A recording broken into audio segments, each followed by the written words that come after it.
Well, in just about 24 hours, U.S. President Trump will address a joint session of Congress and the American people. This will not be a State of the Union address per se, but Trump is expected to lay out what has been done in his first month in office and what he has planned moving forward. No doubt, leaders here in Europe and around the world will be listening in, hoping yet again for some clarity and less contradiction in America First. Well, last week, U.S. Vice President Mike Pence was in Europe, pledging and promising things that his boss was repudiating at the same time. And so today it is my privilege on behalf of President Trump to express the strong commitment of the United States to continued cooperation and partnership with the European Union. No longer are we chained down by the discredited approaches of the past. Whatever our differences, our two continents share the same heritage, the same values, and above all, the same purpose. No longer must we listen to those who have nothing to brag about but failure. Yeah, some of the doublespeak that we've been reporting on coming out of the White House. Well, I'm joined here at the big table by William Drozdiak, author, journalist, and fellow at the Center on the U.S. and Europe at the Brookings Institution. Mr. Drozdiak, it's good to have you here on the day. I've got to ask you the news that's just coming out about U.S. President Donald Trump planning to increase defense spending by, I think we were talking about $54 billion. What's your take on that? Well, the big question is, how is he going to pay for this?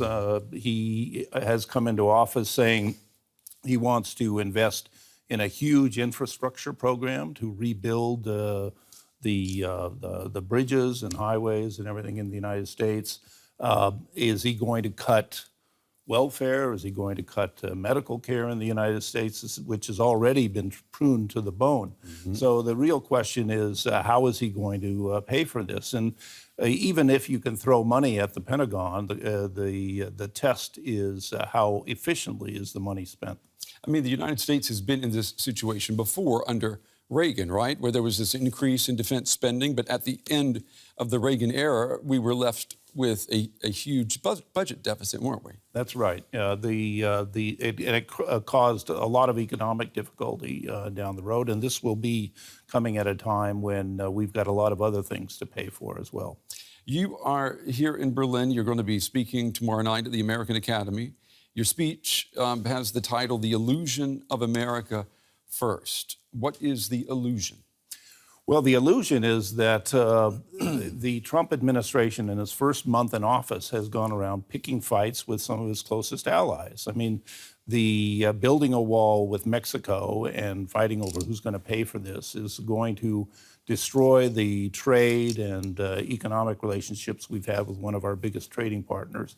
He's also trying to pick a fight with Germany. He's attacked Angela Merkel for her refugee policy, but also for building up an enormous surplus, and that threatens a trade dispute between the United States and Europe. I don't think he has much love for the transatlantic trade and investment project that's been negotiated for 4 years, the TTIP, and he's already torn up the TPP, the trade deal with Asia. So all of these issues raises the fundamental question as to whether he knows what he's doing. Now, as you pointed out with the Vice President Pence, Defense Secretary Mattis, they've gone around trying to reassure the Europeans. But that has led to a lot of even more confusion in Brussels and in Berlin about what is the real intention of this administration. Well, isn't that the illusion here, that you have a president saying one thing, but all the people around him, they're saying something that is different? And the hope in this illusion is that what they are saying is the truth, and the president is, the emperor in his new clothes, so to speak. Well, the larger illusion is the phrase "America First." He thinks that we can solve our problems by paying only attention to American interests, but it can't work because we are so interwoven, our interests with those of the allies, that we depend on the European Union, for example, to help us in the Middle East, to help us in the Balkans, to coordinate trade sanctions against Russia, and also to follow through on the deal with Iran.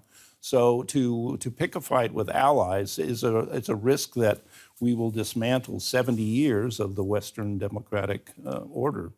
His special advisor in the Oval Office, Steve Bannon, has been quoted as saying, if we come into power, we're going to take the world order, throw it against the wall, and see what sticks.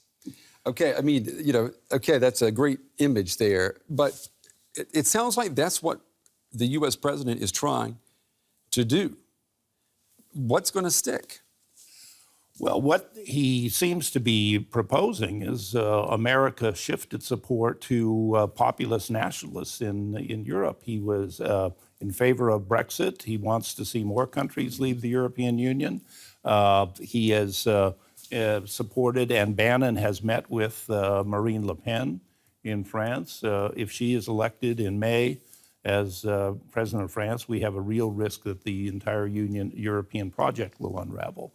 So he has cast his lot, at least rhetorically, with the populist nationalists who are very much opposed by the mainstream leadership across Europe. I found something that you wrote several years ago, and it was focusing on the question, is Europe prepared to deal with a big shock or a big crisis? And now, of course, we're talking about a crisis that could come from America first.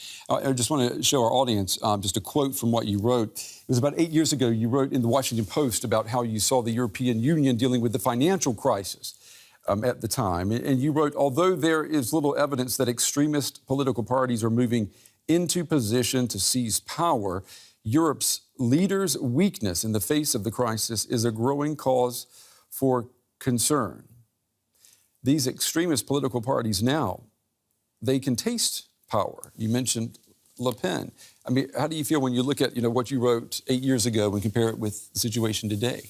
Well, I think the concern I expressed has become even more serious. I think we in Europe have suffered from a lack of leadership.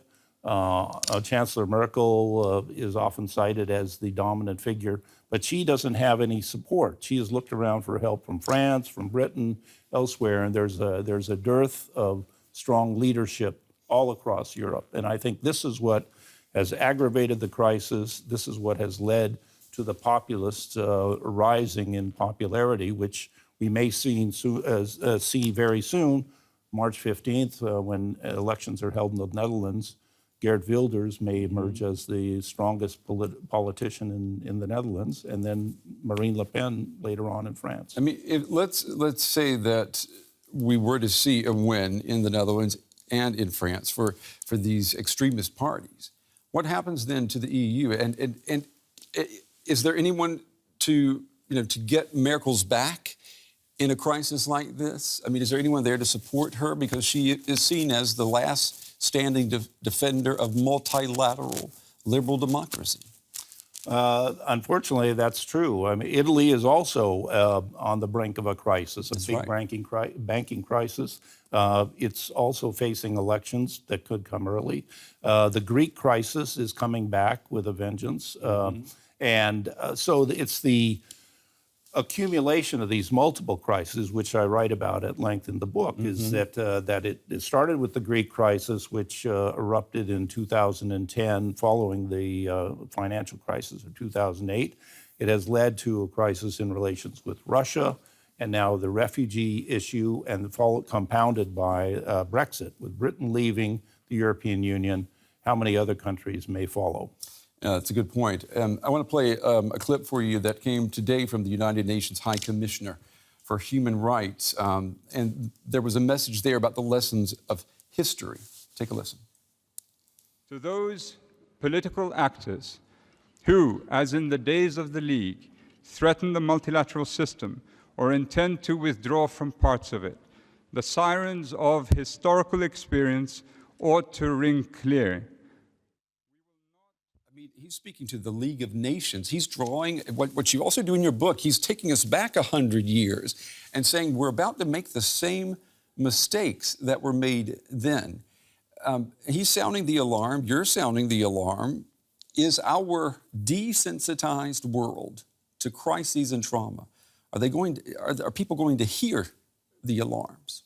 Well, Mark Twain said, history doesn't repeat itself, but it does rhyme. And going back to 1920, in the aftermath of World War I, a lot of people are not aware about this America First movement that first arose. It started with revulsion against getting entangled in Europe, losing so many American lives.